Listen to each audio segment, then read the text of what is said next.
Bună, dragilor, și bine ați venit la o nouă citire. Dacă titlul te-a atras, înseamnă că ai aici cu siguranță un mesaj pentru tine. Îți mulțumesc pentru că mă urmărești, îți mulțumesc pentru că mi-ești alături. Dacă vrei și tu astfel de citire, te invit oricând, cu drag, doar pe aplicația de tarot și astrologie Cristina Zurba, disponibilă atât pe iPhone cât și pe Android. Vreau să văd ce urmează pentru tine, pentru casă, în curând, în viitor, ce nu știi tu, pe neașteptate și ce o să te mire. Hai să vedem ce mesaje avem. Bun. Wow! O perioadă în care veștile circulă repede în viața ta, dar și o perioadă cu multă pasiune, simt eu. Uite, avem valetul de monede, spânzuratul, 6 de cupe. Cineva se pare că începe să abordeze mult mai serios o situație. Văd aici că e un moment în care te gândești să lași un anumit comportament deoparte. Poate să fie și că vrei să lași deoparte o anumită situație copilăroasă sau poate e vorba de a te maturiza. Da? Pentru unii discutăm despre o maturitate într-o relație. Văd aici o legătură cu zodia Pești. Dar poate să fie și un moment în care, uite, tu începi să vezi viața cu alți ochi, începi să te concentrezi mult pe lucruri fizice, palpabile, pe gesturile oamenilor din jur. Este o perioadă în care te concentrezi mult pe partea practică a vieții, pe ceea ce tu poți să oferi și mai văd de asemenea o perioadă de noi începuturi. E ca și cum încerci lucruri noi, cunoști oameni noi, te implici în proiecte noi, ești foarte dornic să știi cât mai multe lucruri despre tot ceea ce te înconjoară. Pentru tine avem 8 de bâte. O perioadă în care veștile circulă foarte repede. Văd aici niște vești care fie vin de la distanță, adică din alt oraș sau poate chiar din altă țară. O perioadă în care vorbești foarte mult, ești foarte energic, reușești să te organizezi foarte bine. Dar mai văd aici și o perioadă a vieții tale în care dai dovadă de foarte mult curaj și mai văd de asemenea că nu ești foarte răbdător sau foarte răbdătoare în acest moment. Mai văd de asemenea și un succes foarte, foarte mare. Bun, hai să vedem despre ce e vorba cu 8-ul de bâte. Și veștile circulă repede. Avem tandrețe, deci cineva care îți dă niște vorbe de dragoste, cineva care te îmbrățișează, e o persoană care își dorește să se apropie de tine mai mult. Mai vrea o carte. Avem căsătorie sau relație. Pentru unii poate să fie și un moment în care ceva evoluează foarte rapid, fie o relație de cuplu, fie ceva evoluează foarte rapid, dacă e să discutăm despre o colaborare, o înțelegere, o prietenie.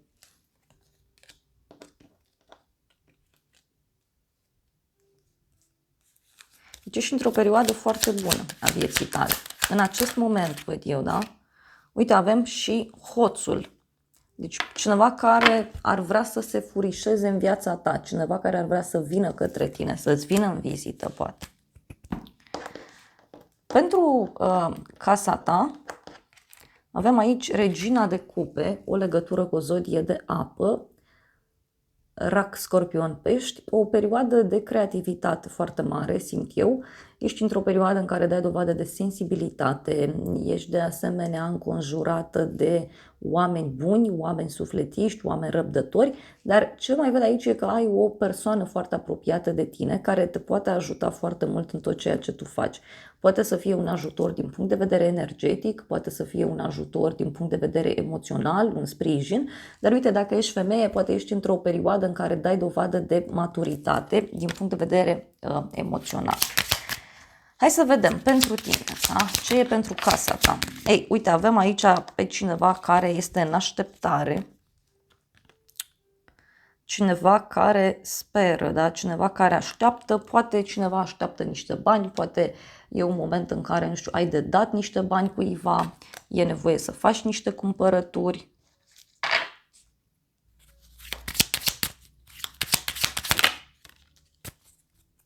Avem un bărbat brunet aici.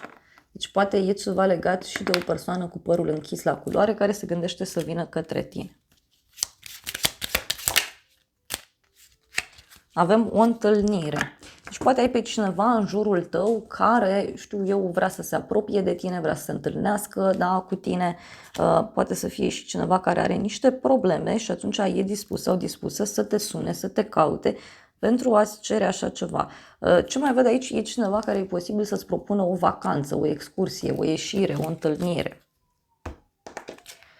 În curând, 4 de cupe. În curând, văd aici o stare de plictiseală, de oboseală, un refuz a cuiva. 4 de cupe poate să reprezinte și o conexiune pe care o ai cu o persoană foarte stabilă, este o persoană sigură pe ea, cu 4 de cupe, sau putem să discutăm despre cineva care e plictisit, obosit, nu are chef de nimic.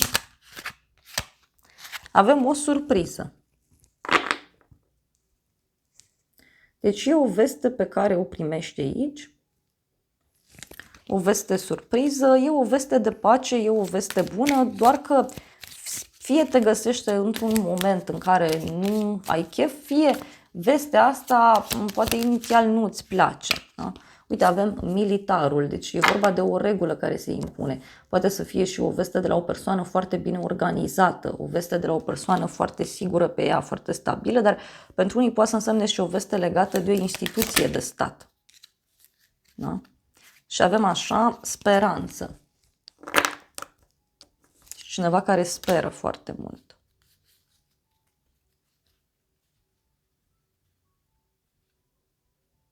Uite, avem aici o persoană cu părul deschis la culoare, cineva care întâmpină o dificultate. Poate aștepți un răspuns important. În viitor, valetul de cupe, o invitație pe care cineva ți-o face, este o invitație la dragoste.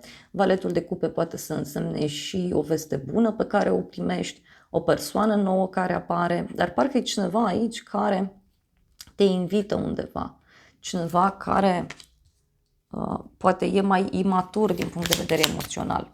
Hai să vedem în viitor. Văd pe cineva care e foarte gânditor, e o persoană visătoare, o persoană care își face tot felul de gânduri, este cineva care se gândește să îți ofere o soluție. Și avem un triumf, o bucurie în viitor. Deci, în viitor, totuși, văd eu o propunere care are legătură cu o victorie, o bucurie pentru sufletul tău. Dar este și o veste care, pe de o parte, ți aduce pacea și liniștea.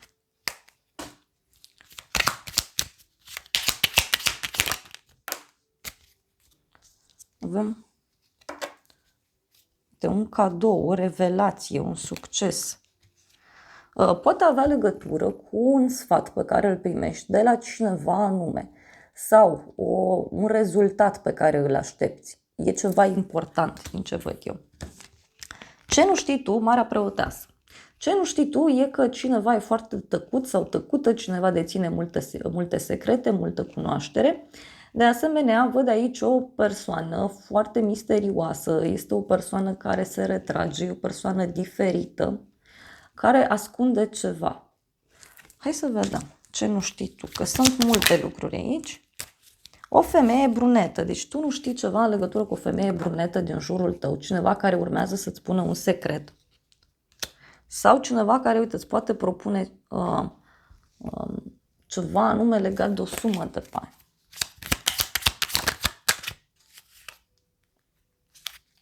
O veste bună. Deci tu nu știi aici că e o prietenă, o persoană dragă care, nu știu, urmează să-ți dea o veste. Este o veste bună, doar că momentan persoana asta o ține în secret. Și avem copil și excursie.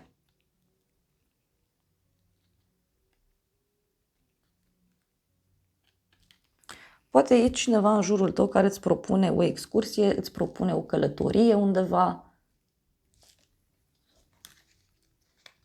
Poate este o persoană care vine de la drum către tine.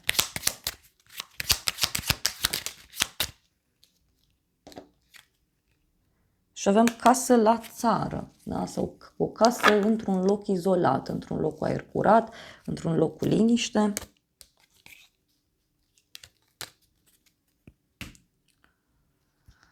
Hai să vedem despre ce e vorba, ce nu știi tu. O ceartă, deci o persoană aici care e puțin agitată, e puțin certăreață. Și avem un sfârșit și vestea. Deci niște persoane aici care se ceartă în legătură cu ceva anume, în legătură cu acest sfârșit și în acest sens mie mi-apare o veste, este o veste eliberatoare.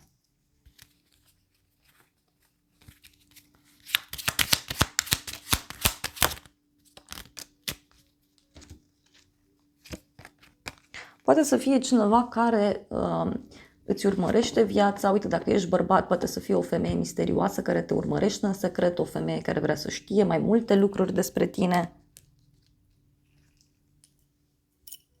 Dar poate să fie și o persoană care deține multă cunoaștere și care ți este alături, dar cumva în spatele tău. Mai poate să însemne și o veste pe care cineva a primit-o de la această femeie brunetă și vestea aia a cam agitat spiritele.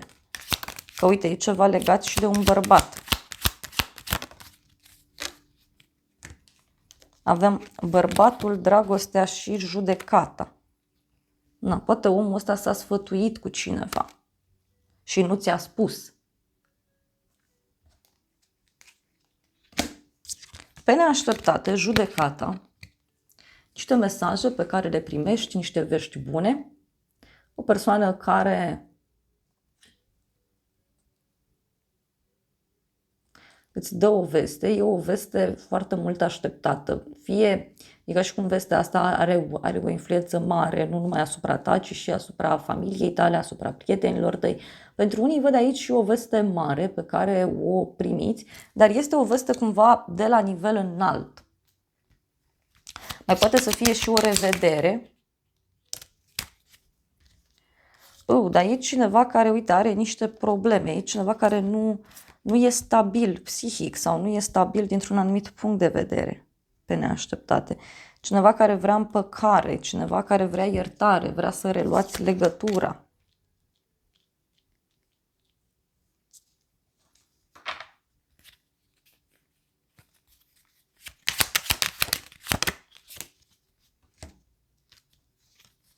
Avem cadou și protector. Poate să fie o surpriză foarte mare pe care o ai. Cineva e ca și cum vine aici și îți mulțumește pentru un anumit lucru.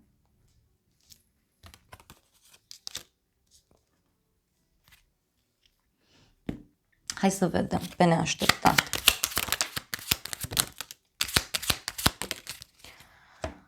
Avem așa, văduvul, boala, deci e vorba de ceva din trecut, o problemă din trecut, o problemă de sănătate a cuiva, ceva ce nu funcționează de foarte mult timp, iar apoi avem văduva, da? Deci pot fi aici doi oameni care se confruntă cu trecutul, se confruntă cu o problemă. Poate e vorba de o problemă de sănătate a cuiva sau o problemă cu legea, știu eu, pe neașteptat. Speranță și ghinion. Deci cineva care are o problemă foarte mare.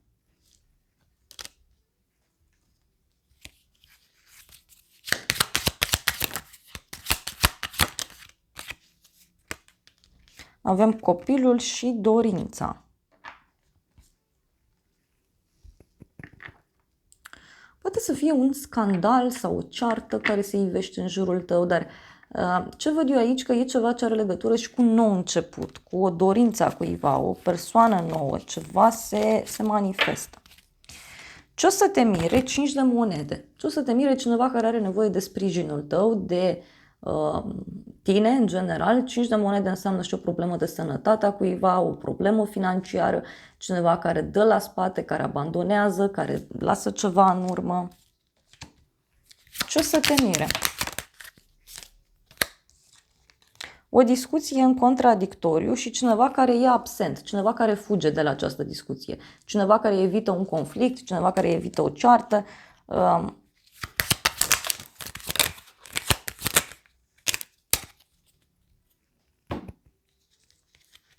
Cineva e supărat aici pe ceva ce a făcut. În primul avem o persoană gânditoare, o revelație importantă și un succes.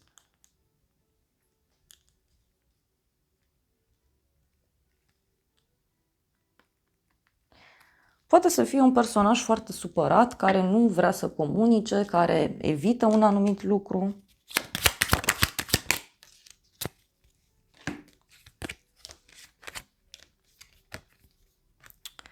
avem relația, inamicul și pierderea. Poate e cineva care descoperă un inamic prin jur și acest aspect, știu eu, te surprinde, sau pentru alții poate să însemne cineva care, sau poate tu descoperi acest inamic. Că e ceva legat și de o pierdere. Uite, avem gelozie, gânditorul.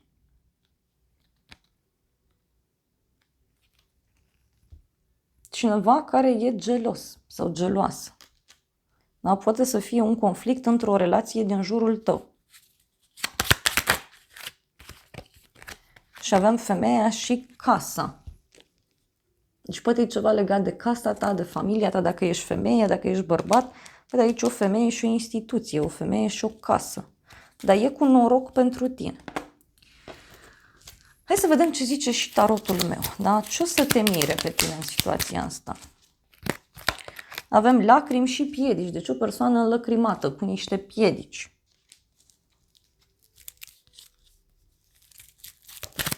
Ce o să te mire?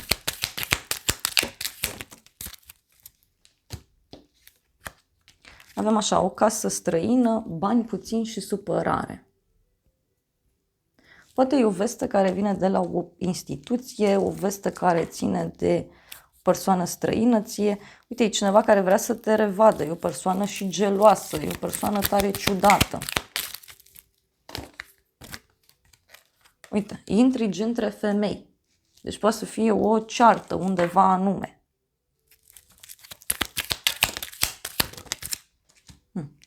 Și toată povestea asta are legătură cu o persoană vicleană, cineva care vrea să te revadă, e o persoană de la drum lung sau cineva care e la distanță de tine, poate să fie o distanță emoțională.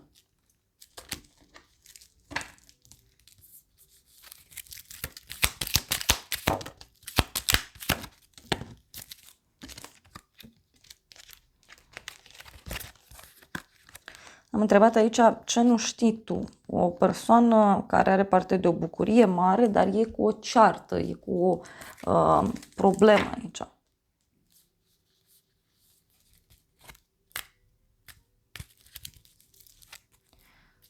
Hai să vedem ce spune și oracolul acesta.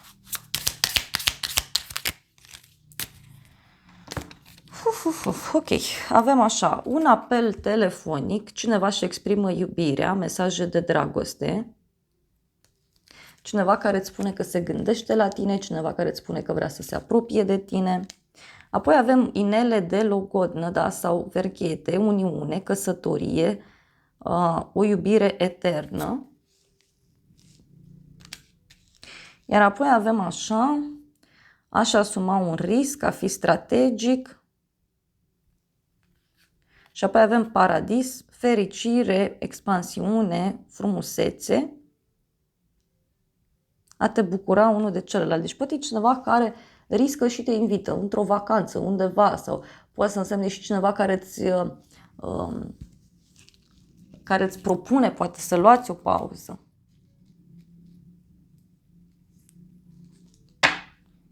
Pentru unii poate să însemne și că aflați foarte rapid de o rezolvare a unei situații, un mesaj bun.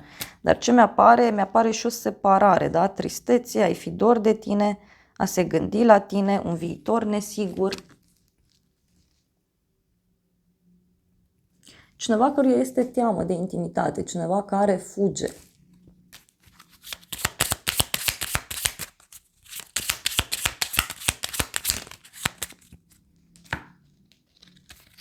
Adicție, codependență, obsesie, cineva care are o obsesie în legătură cu ideea de relație. Da, unii puteți să aflați de cineva din jurul vostru care are o astfel de problemă. Dragilor, acestea au fost previziunile de această dată. Eu vă mulțumesc pentru prezență, vă îmbrățișez cu drag, sper din suflet să vă fie de folos informațiile și să ne revedem cu bine și data viitoare. Eu vă doresc să aveți parte de o zi sau de o seară cât mai frumoasă.